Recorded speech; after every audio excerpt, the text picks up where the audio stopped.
नमस्ते सबै साथीहरूलाई। आज म फेरि फेसबुक लाइभमा आएको छु। यो फेसबुक लाइभमा जोडिनुहुने सम्पूर्ण साथीहरूलाई म स्वागत गर्न चाहन्छु र धेरै धेरै धन्यवाद पनि दिन चाहन्छु। आजको फेसबुक लाइभको मुख्य विषय यही असार 13 गते शनिबार अर्थात् भोलि दिनको 1 बजे माइतीघर मण्डलामा हामी विभिन्न अभियन्ताहरू विभिन्न अभियानहरू मिलेर संयुक्त रूपमा अहिले मुलुकमा देखा परेका जल्दा बल्दा समस्याहरू खास गरिकन एमसीसी लगायतका विषयमा संयुक्त रूपमा कार्यक्रम गर्दैछौँ र यो कार्यक्रम शान्तिपूर्ण हुनेछ। समसामयिक विषयमा हामीले सबैले प्ले कार्ड लिएर उपस्थित हौँ, आफैले लेखौँ र शान्तिपूर्ण रूपमा हामी माइतीघर मण्डलामा लगभग 1 घण्टादेखि 1.5 घण्टासम्म बस्नेछौँ। भोलिको हाम्रो कार्यक्रम अलिकति फरक हुनेछ। भोलिको कार्यक्रमका केही मुख्य स्लोगनहरू क्रिएटिभ रूपमा तपाईहरुले विभिन्न किसिमका स्लोगन ल्याउन सक्नुहुनेछ, तर मूलतः ती स्लोगनहरू भ्रष्टाचारको विरुद्धमा हुन्, राष्ट्रियताको संरक्षणका लागि हुन् र राजनीतिलाई व्यापारीकरण बन्न नदिने सवालमा यिनै सवालमा भ्रष्टाचारको विरुद्धमा राष्ट्रियताको संरक्षणका लागि र राजनीतिक शुद्धिकरणसँग सम्बन्धित विषयहरूमा क्रिएटिभ किसिमका नाराहरू बनाउनुस् र कोभिडमा देखिएका समस्याहरूलाई सम्बोधन गर्ने कुरालाई नछोडौँ। यी मूलतः यी 4टा विषयहरूलाई सम्बोधन गर्ने गरी विभिन्न किसिमका स्लोगनहरू लेखेर अट्र्याक्टिभ रूपमा प्ले कार्डहरू बनाएर हामी सबैले एक-एकवटा प्ले कार्ड लिएर उपस्थित हौँ। भोलिको कार्यक्रममा विभिन्न नागरिक समूह व्यक्तित्वहरू उपस्थित हुनुहुनेछ, तर कसैले पनि आफ्नो झन्डा नलिउँ, आफ्नो ब्यानर पनि आफ्नो समूहको या आफ्नो दलको या आफ्नो अभियानको नाम भएको ब्यानर नलिउँ, नागरिकको रूपमा उपस्थित हौँ। यति हुँदाहुँदै पनि म यहाँहरूलाई सबैको मैले समेट्न नसके पनि भोलि उपस्थित हुने केही अभियानहरू केही अभियन्ताहरूको म जानकारी गराउन चाहन्छु। तर मैले यहाँ थोरै व्यक्तिको र थोरै अभियानको नाम लिए पनि यसले कम्प्लिट एउटा पिक्चर दिँदैन। भोलि नेपालका लागि नेपाली निश्चित रूपमा भोलिको कार्यक्रममा सहभागी हुनेछ। त्यस्तै संयुक्त राष्ट्रिय नागरिक आन्दोलन समिति पनि यसमा सहभागी हुनेछ। त्यसरी नै हाम्रो नेपाल हामी नेपाली भन्ने ज्ञानेन्द्र साईको अभियान पनि यसमा संलग्न हुनेछ। त्यस्तै अभियन्ताहरू बालकृष्ण नेउपाने, सागर खड्का, रीता लिम्बू, मुना श्रेष्ठ, हेमराज थापा, डाक्टर अमोद दोमजन जस्ता अभियन्ताहरू पनि आउनुहुनेछ। वीर गोर्खालीका साथीहरू पनि आउनुहुनेछ, एटीएफका साथीहरू पनि आउनुहुनेछ र अन्य विभिन्न सङ्घ संस्था र अभियानका साथीहरू पनि आउनुहुनेछ। र म सबैलाई भोलिको कार्यक्रममा माइतीघर मण्डलामा 1 बजे उपस्थित होइदिनका लागि अनुरोध गर्दछु। मैले जतिको नामले यो एउटा सानो एउटा मैले अहिले सम्झिराखेको नाम मात्रै हो। मैले कसैको नाम नलिँदाखेरि लिन भने पनि उहाँहरू पनि आइदिनुहोस्, किनकि एमसीसीको मुद्दा हामी सबैको साझा मुद्दा हो। यो साझा मुद्दामा हामीले सम्पूर्ण नागरिकहरू एक ठाउँमा उपस्थित हुन सक्यौँ भने सरकारलाई हामीले दबाब दिन सक्छौँ, किनकि हामीले पटक पटक एमसीसीको बारेमा भनिराखेका छौँ, समाजमा विश्लेषण भएको छ र आज सिङ्गो नेपाली समाज एमसीसी नेपालको हितमा छैन, एमसीसीलाई परिमार्जन गरिनु पर्दछ, परिमार्जन नगर्ने हो भने नो एमसीसी भन्ने मत सिङ्गो नेपाली समाजको मत भएको छ। हो, केही व्यक्तिहरू सत्तामा रहेका केही व्यक्तिहरू र सत्ताको नजिक भएका केही बुद्धिजीवीहरूले एमसीसीको पक्षमा आर्गुमेन्ट गरिरहनु भएको छ। उहाँहरूका आर्गुमेन्टहरू हामीले सुनेका छौँ, हामीले बुझेका छौँ, तर हामीलाई थाहा छ उहाँहरूको आर्गुमेन्टमा दम छैन। उहाँहरूको तर्कमा नागरिकलाई आश्वस्त पार्ने विषय समाविष्ट हुन सकेको छैन। प्रधानमन्त्री स्वयंले संसदमा बोल्दाखेरि एमसीसीको विरोध, एमसीसीका दस्तावेज पढेका छैनन्। खोजेर पढ, कागले कान लग्यो भन्दैमा कानै नछामिकन कागको पछाडि दौडिने काम नगर भनेर जसरी व्यङ्ग्यात्मक घोचपेचको शैलीमा बोल्नु भएको छ, त्यसले नेपाली नागरिकहरूको आत्मप्रतिष्ठामा धक्का पुगेको छ, नेपालीहरूको धक्का पुगेको छ। र म पुनः प्रधानमन्त्रीज्यूलाई यसरी नागरिकहरूको इज्जत र प्रतिष्ठामा धक्का पुर्याउने गरी नबोल्नु हुनका लागि पनि अनुरोध गर्दछु। हामी नेपाली नागरिकहरू बुझ्दै नबुझिकन, जान्दै नजानिकन, बायस भएर सत्तामा बस्नका लागि या सत्ता कब्जा गर्नका लागि या सत्ताको खेल खेल्नका लागि एमसीसीको विरोध गरिरहेका छैनौँ। हामी प्रष्ट रूपमा यो मुलुक बचाउनका लागि, सार्वभौम सत्ता र अखण्डतालाई बचाउनका लागि, मुलुकप्रति माया र प्रेम भएर हामी एमसीसीको विरोध गरिरहेका छौँ। हाम्रा आवाजहरू न्यायपूर्ण छन्, न्यायिक छन्, देशभक्तिपूर्ण छन्, राष्ट्रियताले ओतप्रोत छन्। हाम्रा भावनाहरूलाई सरकारले बुझोस् र हामी भन्छौँ सरकारले एमसीसी पारित गर्ने किसिमले नसोचोस्, एमसीसीको विधेयक संसदमा नपुर्याओस्, बरु एमसीसीको बारेमा एउटा स्वतन्त्र र निष्पक्ष आयोग बनाएर अध्ययन गरियोस्, नागरिकहरूसँग छलफल गरियोस्, नागरिकहरूको विचार र मत लियोस्, अनि एमसीसीमा भएका नकारात्मक कुराहरूलाई सच्याइयोस् या परिमार्जन गरियोस्, देशको हितमा एमसीसीलाई लगियोस्। त्यो भयो भने हामी साथ दिन सक्छौँ। तर 55 अर्ब रुपियाँको लागि या प्रत्येक वर्ष अमेरिकाले 10 अरब रुपियाँ दिनका लागि हामीले आत्तिनु पर्दैन, किनकि हामीले एमसेलबाट मात्रै पुँजीगत लाभ कर उठायौँ भने योभन्दा 4 गुणा बेसी कर उठ्छ। 55 अर्ब रुपियाँले हाम्रो मुलुक सम्पन्न हुने या हाम्रो आर्थिक कायापलट हुने, नागरिकको जीवन गुणस्तरीय भइहाल्ने केही पनि होइन। तर हाम्रो स्वाभिमान गुन्छ। हामीलाई स्वाभिमान प्यारो कि 55 अर्ब प्यारो? मुख्य प्रश्न यो हो। हाम्रो कानुन र हाम्रो कानुनी प्रणाली, लिगल सिस्टम प्यारो कि 55 अरब प्यारो? हाम्रो सार्वभौम सत्ता प्यारो कि 55 अरब प्यारो? आज नितान्त राष्ट्रियतासँग जोडिएका विषयहरू, त्यसैले यस्ता विषयहरूमा नागरिक चुप लाग्न सक्दैनन्। लकडाउन छ, हामीलाई थाहा छ, विकट परिस्थिति छ, हामीलाई थाहा छ। हामी आज भोकमारीसँग जुधिराखेका छौँ, सरकारका गलत नीतिसँग लडिराखेका छौँ। आज ब्याङ्कहरूले नागरिकहरूलाई ऋण तिर्न, ब्याज तिर्न दबाब दिइराखेका छन्, सरकार मौन छ। आज सरकार आफै असार मसान्तभित्र नत्र जरिवाना गर्छु भनिराखेको छ। हामी यस्ता नीतिगत असफलता, सरकारका नीतिगत असफलताका परिणामहरूलाई पनि भोगिराखेका छौँ, पनि अर्कोतिर कोभिडको समस्यालाई पनि भोगिराखेका छौँ। सँगसँगै मुलुकको अस्मिताको प्रश्न पनि सरकारकै कारणले तिर्छिएको छ। हामी यसलाई भुल्न सक्दैनौँ। त्यसैले म सम्पूर्ण नेपाली नागरिकहरूलाई यो विषयमा ऐक्यबद्ध भएर मुलुक बचाउनको लागि हामी एकले अर्कोलाई साथ दिउँ, ऐक्यबद्धता जाहेर गरौँ र शान्तिपूर्ण रूपमा भोलि माइतीघर मण्डलामा अर्थात् 2077 साल असार 13 गते दिनको 1 बजे माइतीघर मण्डलामा उपस्थित हौँ, मुलुक बचाउँ। र म फेरि पनि के अनुरोध गर्न चाहन्छु भने भोलिको कार्यक्रम शान्तिपूर्ण हुनेछ, अहिंसात्मक हुनेछ। भोलि कुनै पनि व्यक्तिले भाषण भूषण गर्ने काम हुने छैन।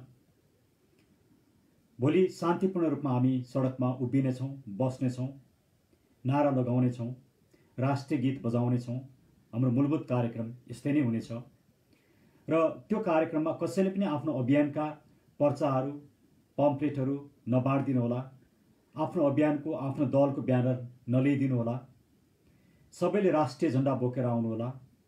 तर आफूले ल्याउने कार्डमा या ब्यानरमा भ्रष्टाचार, राष्ट्रियता र राजनीतिक शुद्धिकरणलाई प्रतिबिम्बन हुने गरी लेखेर प्लेकार्डहरू ल्याइदिनु होला। मलाई कतिपय साथीहरूले भन्नुभयो, तपाईहरु सधैँ माइतीगर मण्डलमा उभिनुहुन्छ, कराउनुहुन्छ, के भयो त? बोलेर मात्रै के हुन्छ भन्ने प्रश्न गर्नुभयो। बोलेर धेरै कुरा भएको छ। हाम्रा विरोधका कारणले, हामी नेपाली नागरिकहरूले उठाएका आवाजका कारणले सरकारले एमसीसी पास गर्न सकिराखेको छैन। सरकार ठूलो दबावमा छ। सरकारले एमसीसी पास गर्यो भने सिङ्गो नेपाली नागरिक उठेर सरकारलाई सत्ताबाट च्युत गर्छन् भन्ने सरकारलाई डर भइसकेको छ। त्यसले गर्दाखेरि हामीले उठाएका आवाजहरूले निश्चित रूपमा परिणाम दिएका छन्। होला ठूलो लाखौंको संख्यामा हामीले प्रदर्शन गर्न सकेनौं होला, परिस्थिति विकट पनि छ, तर हाम्रा आवाजहरू प्रत्येक नागरिकको घर दैलोमा पुगेका छन्। प्रत्येक नागरिकले साथ दिएका छन्। देश विदेशबाट नेपाली नागरिकहरूले साथ दिएका छन्। त्यसैले यो हाम्रो एउटा जित हो। आजको भोलि नै परिणाम आउँदैन। हामीले धैर्यता गर्नुपर्दछ, तर विचारमा, सिद्धान्तमा अडिग र अटल रहनु पर्दछ। त्यसैले मलाई लाग्छ हामीले धेरै कुराहरू अचिभ गरिसकेका छौँ। भ्रष्टाचारको विरुद्धमा नागरिकहरू नै सडकमा आउनु पर्दछ। कार्यपत्र लेखेर, गोष्ठी गरेर, सेमिनार गरेर, विदेशीहरूका डलर खाएर भ्रष्टाचार हट्दैन भन्ने कुरा हामीले पहिलोचोटि यो सन्देश दिएर हामी सडकमा निस्क्यौँ। आज सबैजना सडकमा भ्रष्टाचारको विरुद्धमा निस्किने अवस्था आएको छ। त्यो उपलब्धि हो, यो सानो उपलब्धि होइन। त्यसैले राष्ट्रियताको सवालमा हामीले जुन मुद्दा उठायौँ, आज सिङ्गो मुलुक र नागरिकहरूले साथ दिएका छन्। यो सानो उपलब्धि होइन। राजनीतिलाई व्यापारीकरण गर्न हुँदैन भन्ने जुन एजेन्डा हामीले उठायौँ, आज सिङ्गो मुलुक यसमा सहमत छ। यो सानो उपलब्धि होइन। पञ्चायत कालदेखि आजसम्म सत्तामा बसेका प्रत्येक राजनीतिज्ञ र ब्युरोक्र्याट्सको सम्पत्तिको छानबिन गर्नुपर्दछ भन्ने हामीले माग गर्यौँ। आज सर्वत्र राजनीतिक दलहरूले नै यो कुरा बोल्न थालेका छन्। यो ठुलो उपलब्धि हो। तर भ्रष्टाचार हामीलाई थाहा छ, माइतीगर मण्डलमा उभिएर या सडकमा कराएर भ्रष्टाचारको अन्त्य हुँदैन। त्यसैले हामीले भन्यौँ, भ्रष्टाचार अन्त्य गर्नका लागि नागरिक आयोग चाहिन्छ। त्यो नागरिक आयोग स्वतन्त्र, निष्पक्ष, निष्कलङ्कित र समाजले पत्याएका व्यक्तिहरूको हुनुपर्दछ र त्यो अधिकार सम्पन्न हुनुपर्दछ। त्यसले प्रधानमन्त्री खड्गप्रसाद ओलीदेखि लिएर शेरबहादुर देउवा, प्रचण्ड, वामदेव गौतम लगायतका सत्तामा बस्ने सम्पूर्ण व्यक्तिहरूको सम्पत्तिको छानबिन गरेर दोषीलाई कारबाही गरेर जेलमा राख्ने र लुटतन्त्रबाट, भ्रष्टाचारबाट, व्यथितिबाट, घुस खाएर कमाएको सम्पत्ति जफत गरेर शिक्षा, स्वास्थ्य, युवाहरूको रोजगारी र गरिबी निवारणमा लगाउनु पर्दछ भन्ने हामीले जुन आवाज निकाल्यौँ, त्यो आवाज आज मुलुकको आवाज बनिराखेको छ।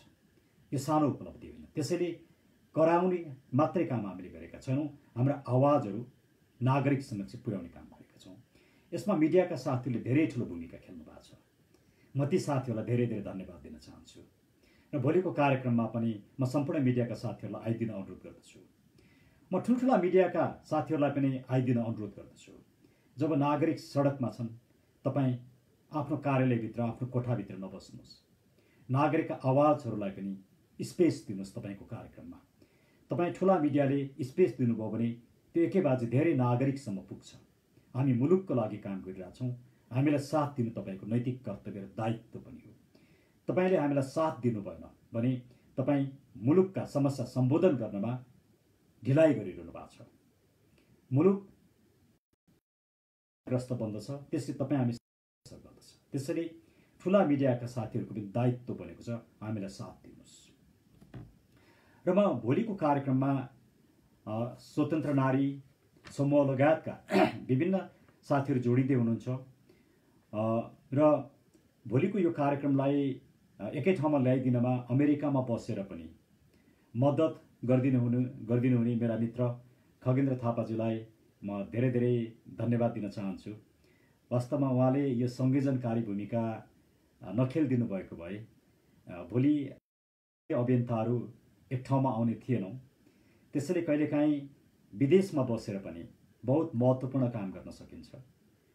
यहाँले धेरै महत्त्वपूर्ण काम गरिदिनु, हामी यहाँप्रति आभारी छौँ र म धेरै धेरै धन्यवाद दिन चाहन्छु। र म पुनः दोहोऱ्याउन चाहन्छु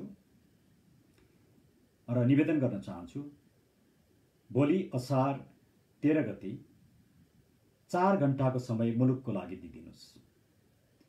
मलाई थाहा छ सबैसँग मोटरसाइकल छैन, गाडी छैन, आउन सकिँदैन, तर 1 घण्टा हिँडेर आउने कष्ट गरिदिनुहोस्। 1 घण्टा माइतीघर मण्डलामा हिँडेर आइदिनुहोस्, 1.5 घण्टा कार्यक्रममा बसिदिनुहोस् र अर्को 1 घण्टा हिँडेर घर फर्किनुहोस्। लगभग तपाईँको 3.5-4 घण्टाको समय भोलि मुलुकको लागि दिनुहोस्। तपाईँले 2 घण्टा हिँड्दाखेरि एक्सर्साइज नै हुन्छ, हो चर्को घाम छ, पानी पनि पर्न सक्छ, छाता लिनुहोस्, तर मुलुकको लागि एउटा ऐक्यबद्धता जनाउनको लागि भोलि आइदिनुहोस्। त्यसले भोलि आउने साथीहरूले नागरिक आयोग चाहिन्छ भन्ने ब्यानर या पर्चा या पम्पलेट लिइदिनुहोस्। र यो काम अहिलेको सत्ता र अहिलेको सरकारले गर्न सक्दैन, त्यसैले यो काम गर्नका लागि नागरिक आयोग बनाएर भ्रष्टाचार अन्त्य गर्नका लागि नागरिक सरकार चाहिन्छ। त्यसैले नागरिक सरकार चाहिन्छ भन्ने ब्यानर लिइदिनुहोस्। हामीले भनेको नागरिक सरकार भनेको प्रत्यक्ष रूपमा निर्वाचित प्रधानमन्त्री, सांसदहरू मन्त्री बन्न नपाउने व्यवस्था, विदेशमा बस्ने नेपाली नागरिकहरूले मतदान दिन पाउने व्यवस्था, संसद विकास कोषको खारेजी र निर्वाचनमा उम्मेदवारी किन्ने, मतदाता किन्ने, भोज भत्तेर गर्ने, छल कपट गर्ने, गुण्डागर्दी गर्ने कामको अन्त्य र सानो मन्त्रीमण्डल, छरितो मन्त्रीमण्डल, यसलाई हामीले नागरिक सरकार भन्न भनेका छौँ। र नागरिक सरकारको पहिलो काम हुन्छ नागरिक आयोग गठन गर्ने।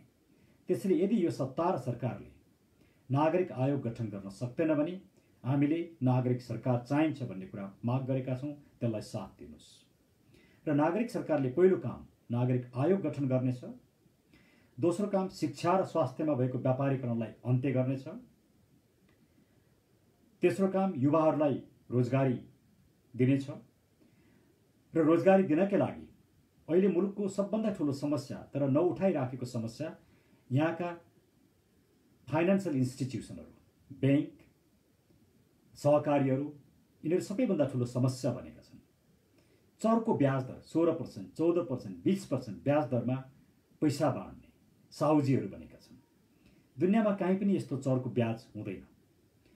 तपाईँ युरोपमा हेर्नुहोस्, अमेरिकामा हेर्नुहोस्, जापानमा त 1%, कहिलेकाहीँ 0%मा ब्याज पाइन्छ, ब्याजमा लगानी गर्न पाइन्छ, 4%, 5%। तर यहाँ 16%, 20% लिएर जुन राज्यको संरक्षणमा ठगी धन्दा भएको छ, म तपाईँहरूलाई भन्न चाहन्छु, हामीलाई साथ दिनुहोस्। हामी यो फाइनान्सियल इन्स्टिट्युसन सुधार गर्नेछौँ। प्रत्येक नेपाली नागरिकले 5%मा ब्याज दरमा पैसा पाउनुपर्दछ, लगानी गर्न पाउनुपर्दछ। कोही पनि नेपाली नागरिक लगानी गर्न मैले पाइनँ भनेर वञ्चित हुनुपर्ने अवस्था हुँदैन। केही धनीमानी व्यक्तिहरूको हातमा मात्रै यी फाइनान्सियल इन्स्टिट्युसनहरू, बैंक र वित्तीय संस्थाहरूको नियन्त्रणको कुरा बन्द गरिनुपर्दछ। निजी स्कुल, निजी कलेज, निजी अस्पताल भन्दा राम्रो गुणस्तरीय सर्वसुलभ प्राइभेट नभएर पब्लिक स्कुल र पब्लिक हस्पिटलहरू हुनुपर्दछ। यी नितान्त आवश्यक कामहरू हामी गर्नेछौँ। हामीलाई साथ दिनुहोस्। अब यो सत्ता परिवर्तन गर्ने बेला आइसकेको छ।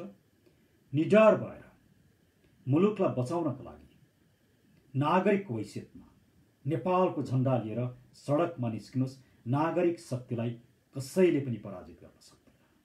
नागरिक अपराजित छन्।